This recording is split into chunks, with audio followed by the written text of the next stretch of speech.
But one thing is, you have volunteered to testify at the trial, correct?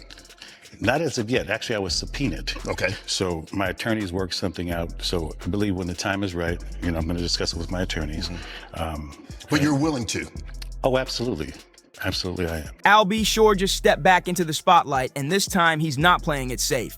He's gearing up to take the stand in Diddy's trial, and let's just say, he's got receipts, and he's never switched up his story.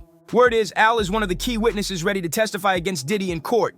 And if he repeats what he's been saying for years, Diddy's image is about to take a major hit. His whole reputation is hanging by a thread, and Al's about to start snipping. But hold on, it gets even deeper. Yes, many, many years ago, I posted some information that was, basically trying to save my life. And thank goodness to my ex, the wonderful Kim Porter, the late Kim Porter, who, kind of warned me all along the way to, just kind of watch your back, so on and so forth. And I didn't understand why. Because of Diddy.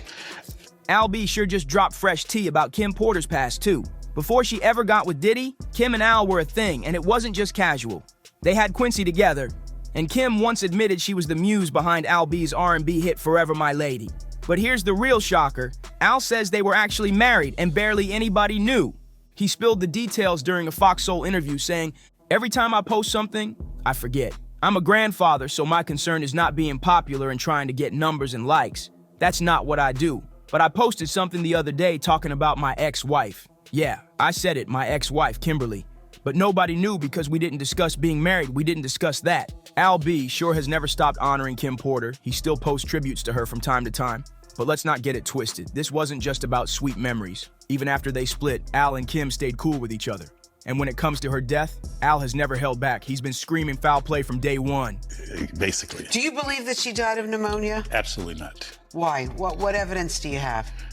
She was in the best of health. We just saw each other prior to her passing.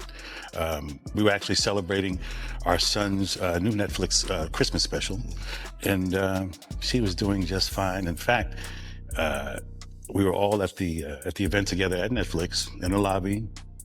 Sean, myself, the children, all having a great time. And I'm, grabbing Sean like, what? And she's in the back going, stop, So it was a really festive opportunity just for all of us to be together, because it's nothing like the circus that's out here. So it was, a lot of the stuff, came to surprise, but a lot of the stuff will be revealed and that's why I thought it would be a good idea to finally tell my story. Every network came. The moment Kim's alleged book made waves, Al wasted no time. He jumped on Instagram and reacted to a screenshot of Extra's headline. Diddy's late ex, Kim Porter, revealed his twisted secrets in alleged diary entries. And in the caption, Al didn't play it safe. He dropped this cryptic timeline, 2009 through 2018. Then he reminded everyone, y'all said Al B. sure has lost his mind, and told him to go sit down, when he repeated, verbatim, what went down the day Kim passed. He tried to raise red flags, but guess what? Law enforcement ignored him.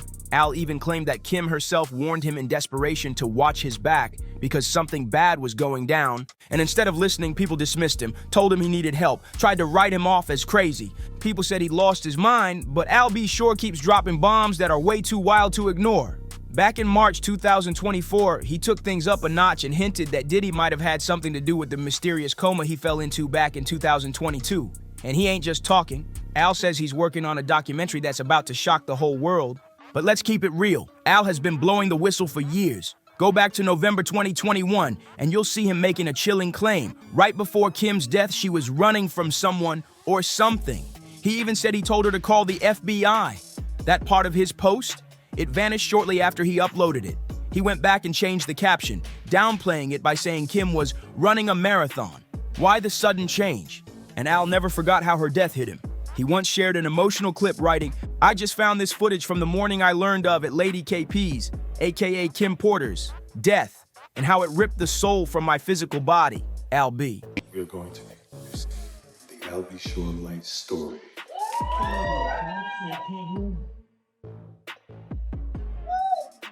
So hold on to your britches, and you'll really understand how I ended up in a coma.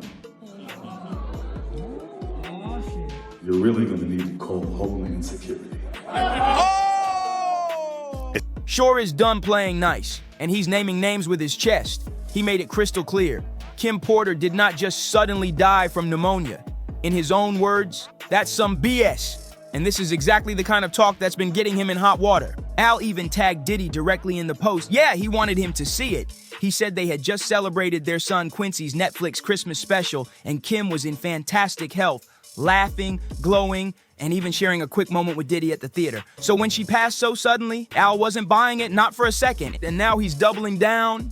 Al B sure just announced he's releasing a tell-all memoir this fall called Do You Believe Me? And the title says it all because he's about to air out everything. From private moments with Kim to dark encounters involving Diddy, it's all going in there. In the memoir, Al claims Diddy and his circle might have had something to do with his mysterious multi-organ failure that landed him in a coma. Even more disturbing, he says there was a bounty put on his head and that when he tried to speak out in the past, he faced serious pushback. But Al's not running anymore. He's confirmed he's been subpoenaed in connection with Diddy's trial, and he's ready to testify. He made it clear.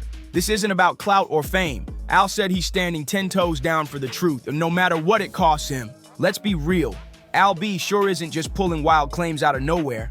There's still a lot about Kim Porter's death that just doesn't add up. For starters, what about the blood that was allegedly found on her pillowcases? And let's not ignore the trail of blood that supposedly led from her bedroom floor straight to the bathroom. It's been quite a journey, and as I said, even as it relates to writing the book, I went through many, almost, more than a decade of being scrutinized and clowned by law enforcement, them telling me, you need some help. Sex trafficking, really?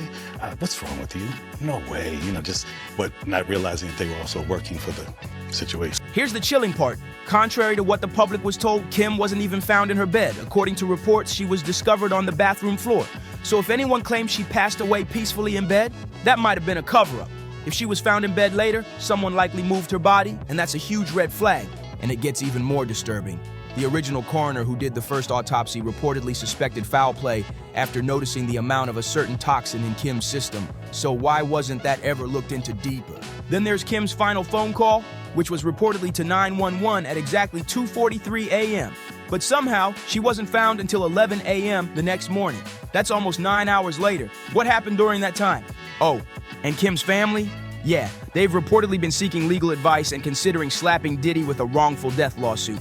So when Al B sure keeps saying he's suspicious about what really happened to Kim Porter, he's not just guessing, he knows exactly what he's talking about. And the more you look into it, the more disturbing the pattern gets. It's no secret that almost everyone who was close to Diddy and worked with him during Kim's time is now gone, except Al.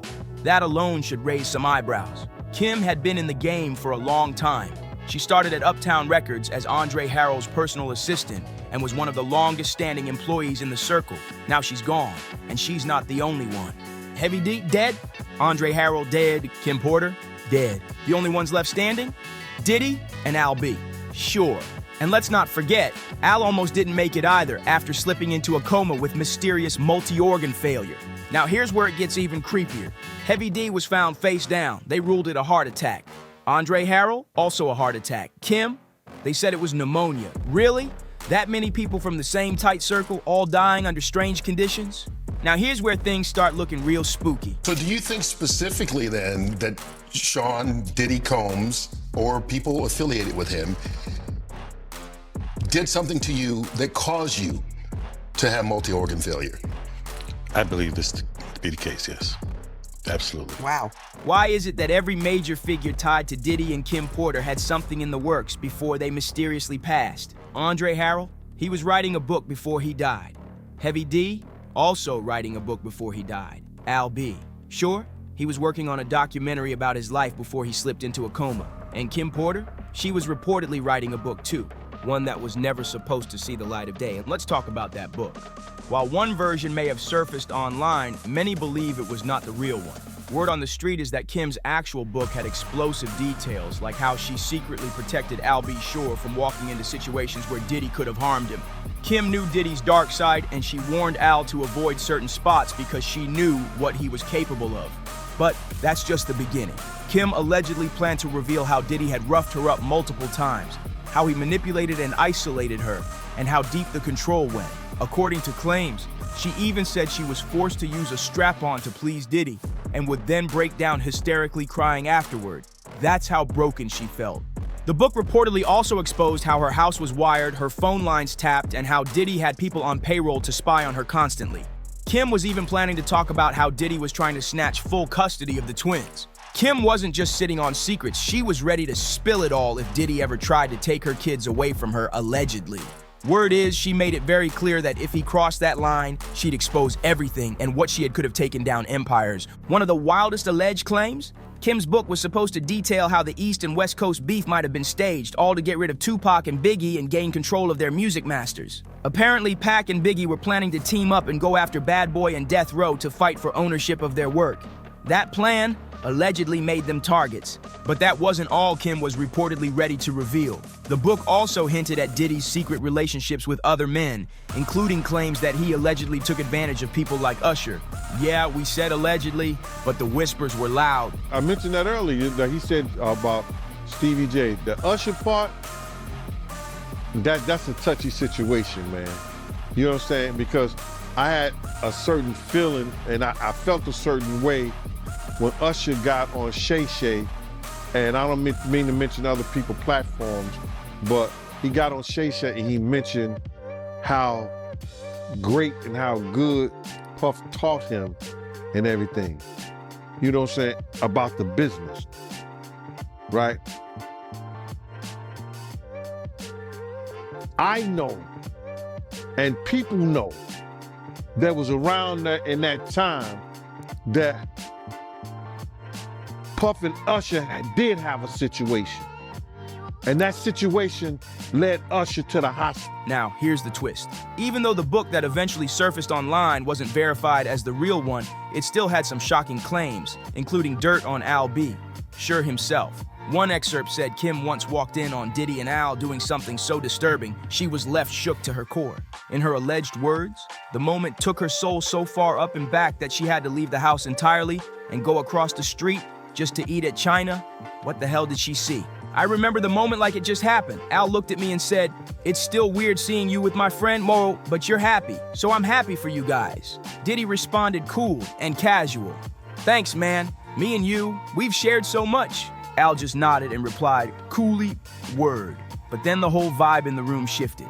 That's when Diddy dropped a line that made the air go cold. "We all been together, sexually, but not together." Everything froze. I stared at him, stunned, trying to even process what that meant. "Wait, what do you mean by all together?" I asked, heart pounding. Al looked uncomfortable, avoiding eye contact, but Diddy didn't hold back. "You know how we sometimes invite others into our bed?" he said like it was nothing. I couldn't believe it. I turned to Al. "This is Quincy's father, say something." But what came out of his mouth stunned me even more. "I don't know, it could be kinda hot. I miss you like that." Now my mind was spinning. This wasn't what I expected at all. Part of me was shocked, but another part still cared, still had feelings, and as wrong as it felt, the curiosity was real. I started questioning everything. "Are you both sure?" I asked, hesitating. Thoughts rushed through my head. How it would affect Quincy if things went left, how complicated this could get. But what happened next changed everything. I never could have imagined how deep this would go. And honestly, it's still hard to wrap my head around it all now. For the record, Al B sure strongly denied the wild claims made in that alleged book, and he's even said he plans to sue. But forget the noise for a second. Let's zoom in on what really matters, what Al has been saying about Kim Porter this whole time. Still, not everyone's sold on Al's version of things. A lot of folks feel like he's got a selfish streak. I mean, think back right after Quincy made a heartfelt statement saying that all the conspiracy talk around Kim's death was causing emotional pain to him and his siblings. Al was still out here posting strange, cryptic stuff all over social media. Then when the memoir drama popped off, Al's caption was more focused on his own name being mentioned than the actual disturbing content inside. That rubbed people the wrong way. It felt like he cared more about his ego than justice for Kim. And let's not forget, Al was also openly questioning why Quincy would still follow the man accused of hurting his mother. Now, some people saw that as bold, others thought it was just messy. So yeah, trust is split, but me? I'm locked in. I want to know what Al's gonna say on that stand. Will he finally reveal more about what really happened to him? And will we get deeper truth about Kim's final days? Either way, it's about to get wild. Drop your thoughts in the comments and don't forget to like, share, and subscribe for all the latest tea. I'll catch you in the next one.